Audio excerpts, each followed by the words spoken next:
Bonjour tout le monde, c'est Margot, j'espère que vous allez bien. Perso, moi ça va. Du coup, aujourd'hui, on se retrouve pour un nouvel épisode et aujourd'hui, je vais vous faire un rapide review sur un petit film que j'ai vu récemment qui s'appelle The Invisible Guest, qui est un film du coup d'1h45 et qui date de 2023. Le film, si jamais, est disponible sur la plateforme iQIYI, qui est une plateforme chinoise.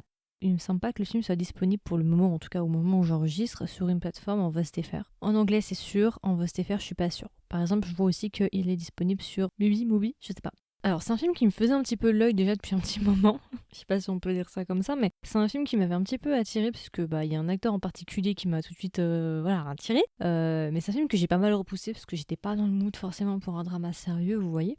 Et il y a pas longtemps, là, je m'ennuie un petit peu, donc je me suis dit, allez, why not, on se fait ça ce matin, on va voir. Et franchement, j'ai envie de vous en parler, parce que c'était pas le film de l'année, mais c'est un film sympa. Enfin bon, bref, j'ai envie de vous en parler, parce que je pense que ça peut intéresser certaines personnes. Donc voilà. Alors rapidement, du coup, je vais vous donner le casting et quels sont les acteurs qui jouent dans ce drama. En acteur principal, nous avons Greg Seo. Greg Seo, je pense que vous le connaissez si vous regardez des dramas et des films taïwanais. Son rôle le plus connu à Greg Seo, c'était quand même dans Someday or One Day. Je pense que c'est là vraiment où il s'est fait reconnaître. Et du coup, voilà, c'est un acteur assez connu, je pense. Vous avez dû le voir passer si vous regardez un petit peu le cinéma taïwanais. Je pense que vous l'avez déjà vu passer. Et c'est un acteur qui est très apprécié et qui est assez connu quand même. Ça, c'est notre acteur principal masculin. Et en actrice principale, nous avons Janine Chang. Alors, son nom chinois, c'est Chang Chunying. Je pense que c'est ça.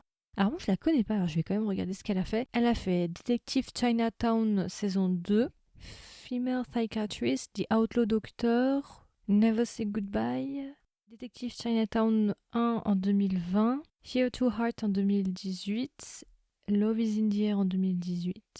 Alors moi je la connais pas. Donc ça c'est notre actrice principale. Voilà, je vais pas vous donner tout le casting, vous verrez, mais il y a pas mal de têtes assez familières de toute façon. Alors rapidement, du coup, de quoi parle The Invisible Guest pour ceux qui s'intéressent et qui n'ont pas vu le film. Toute l'histoire principale tourne autour d'un meurtre, donc on est vraiment sur un film d'enquête et aussi de mystère un peu psychologique aussi, on va essayer de deviner du coup qui est le meurtrier. Au début du drama, ce qui va se passer, c'est qu'on va commencer l'histoire du coup avec notre personnage principal qui s'appelle Wenna. Wenna en fait, c'est une jeune femme qui s'est récemment mariée dans une famille extrêmement riche et au début du drama, ce qui va se passer, c'est qu'elle va se retrouver mêlée à une affaire de meurtre. En gros, on va la retrouver inconsciente sur une scène de crime et elle va se faire arrêter et elle va même se faire accuser entre guillemets d'être la suspecte numéro 1 dans ce meurtre. De l'autre côté, on a un autre personnage qui s'appelle Jiang Wei. Jiang Wei, c'est un jeune policier qui va être en charge de cette affaire et qui, au début du drama, du coup, va décider de contacter justement la principale suspecte et qui va décider de lui proposer un pacte. Plus particulièrement, il va lui proposer de manipuler l'enquête et manipuler les preuves en échange d'une grosse somme d'argent. Voilà, tout va tourner autour de ça, l'histoire va tourner autour de ces deux personnages-là, donc justement ce policier qui va essayer d'aider cette suspecte, et toute l'histoire et l'intrigue de l'histoire, ça va être d'essayer de savoir qu'est-ce qui s'est réellement passé, est-ce que Venna vraiment c'est la coupable, est-ce qu'elle a vraiment tué cette personne, ou est-ce que c'est un coup monté. Donc voilà, c'est vraiment un drama qui va pas arrêter de faire un petit peu des sauts dans le temps, en fait, entre le passé et le présent, tu vas avoir différentes versions de différentes personnes, il va falloir un petit peu essayer de remettre un petit peu les pièces du puzzle. Donc voilà, c'est pour ça que je t'ai dit que c'était un petit peu psychologique sur les bords. Voilà, c'est à peu près tout, je ne vais pas vous en dire plus, je vais vous laisser là, ça sert à rien d'aller plus loin. Alors rapidement, du coup, qu'est-ce que j'ai pensé de ce film sans spoilers? En fait, ce film, franchement, est vraiment bien, mais il a un gros défaut. Le plus gros défaut de ce film, c'est qu'il est beaucoup trop prévisible. Et je suis tellement déçue parce que franchement, quand j'ai vu, même au bout de 2 minutes, et je rigole même pas quand je dis 2 minutes, c'est vraiment au bout de 2 minutes, j'ai su qui a fait quoi, qui est qui, enfin voilà, tout était tellement prévisible. Et je trouve ça tellement dommage parce que franchement, la réalisation, les décors, je ne sais pas qui est le designer, le production designer, je sais pas qui c'est, celui ou celle qui s'est occupé des décors, mais j'ai trop aimé la maison du personnage féminin. Mais vraiment, sa maison, j'adore les vibes, c'est tellement beau, la manière dont c'est filmé, enfin, il y a plein de choses à dire sur la cinématographie surtout. Mais je trouve franchement que c'est propre et je trouve même que ça fait plaisir de voir quelque chose aussi travaillé. Alors c'est pas forcément un decision to live, mais on sent qu'ils essayent de tendre vers cet idéal-là. Vous voyez ce que je veux dire ou pas? Je sais pas, je trouve qu'il y a une recherche quand même, ils ont fait un effort. Et franchement, non, très très bonne surprise. Visuellement, en tout cas, c'était vraiment un plaisir pour les yeux. Le casting est bon, moi j'aime beaucoup Greg Seo, donc c'était vraiment très agréable de le voir à la télé. Donc non, franchement, visuellement, j'ai rien à dire. L'histoire est sympa, j'aime bien l'ambiance. C'est une ambiance un peu différente de ce qu'on aurait l'habitude d'avoir, parce que c'est vrai qu'on pense à Taïwan. On a certaines idées de Taïwan, de la géographie de Taïwan, de ses paysages. Et là, ça fait très tropical. Parce que je sais pas où ça a été filmé, parce qu'on sait pas vraiment, je sais pas s'ils le disent. Donc il y a vraiment ce côté un peu tropical dans le sens palmier, jungle et ce genre de choses que j'aime beaucoup. Alors, il y a Taïwan est un peu coupé en deux dans sa situation géographique dans le sens où le sud de Taïwan est beaucoup plus tropical que le nord. Donc voilà, c'est vraiment un film sympa, j'ai bien aimé le casting, j'ai bien aimé l'histoire, j'ai bien aimé comment c'était raconté, je trouve que c'était raconté de la bonne manière avec les sauts dans le temps et tout, je trouve que c'était assez cohérent et même les petits détails où tu te dis ah ouais mais ça ils ont oublié et bah au moment où tu dis ça, bim, ils te montrent le détail que t'as oublié. En fait, je trouve que c'est clean, c'est bien, c'est propre. Pour moi l'histoire, le script est propre. J'ai pas d'endroit où je me suis dit non c'est pas logique parce qu'à chaque fois que tu te dis c'est pas logique, juste après il y a un truc qui va t'expliquer le point qui manquait, donc franchement j'ai rien à dire là-dessus. Enfin, je trouve ça dommage en fait que le film soit si prévisible. Ça gâche un peu l'histoire quand même. Bon, après, est-ce que c'est moi parce que j'ai l'habitude de voir beaucoup d'œuvres de ce genre-là et du coup, bah maintenant, voilà, je suis un peu aseptisée par rapport à ça, peut-être. N'hésitez pas à me dire d'ailleurs, vous, si vous avez trouvé que le film était prévisible, pour celles et ceux qui l'ont vu. Mais voilà, c'est vraiment son énorme point faible en fait. Parce que sinon, franchement, banger, vraiment banger. Donc voilà, et du coup, si je devais recommander le film à un ami ou une amie, qu'est-ce que je lui dirais et est-ce que même je le recommanderais? Alors moi, je le recommande si vous aimez bien les films un peu psychologiques avec un meurtre où il faut essayer de découvrir qui a tué qui, qu'est-ce qui s'est passé, qui dit la vérité, qui ment. Si vous aimez bien ça, si vous aimez aussi le casting, si vous aimez Greg Seu et que vous voulez le voir jouer, j'ai rien à dire sur son jeu.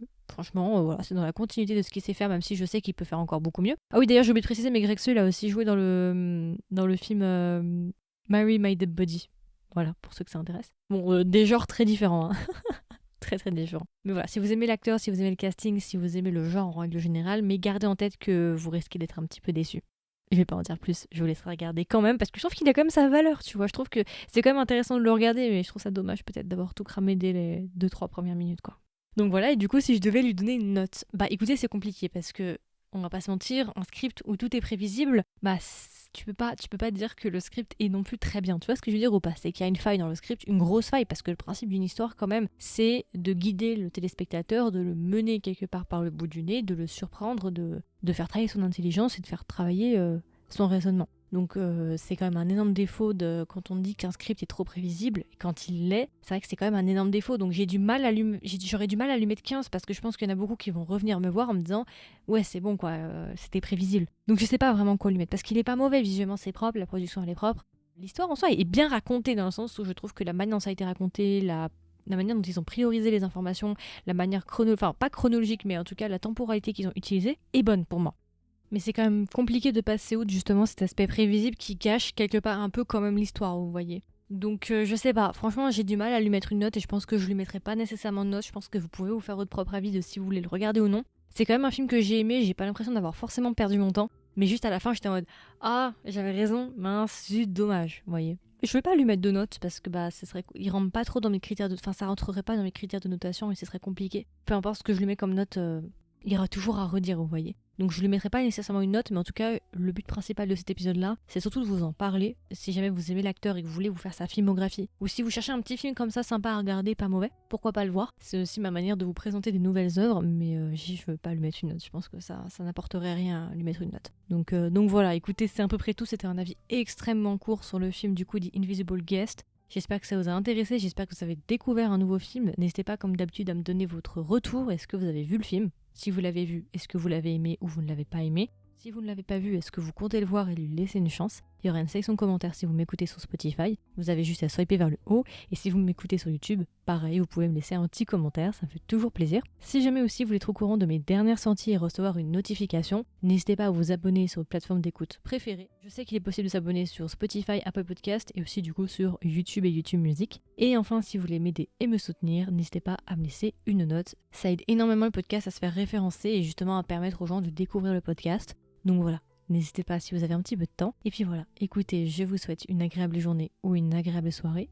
Et je vous dis à la prochaine pour un nouvel épisode. Bye bye!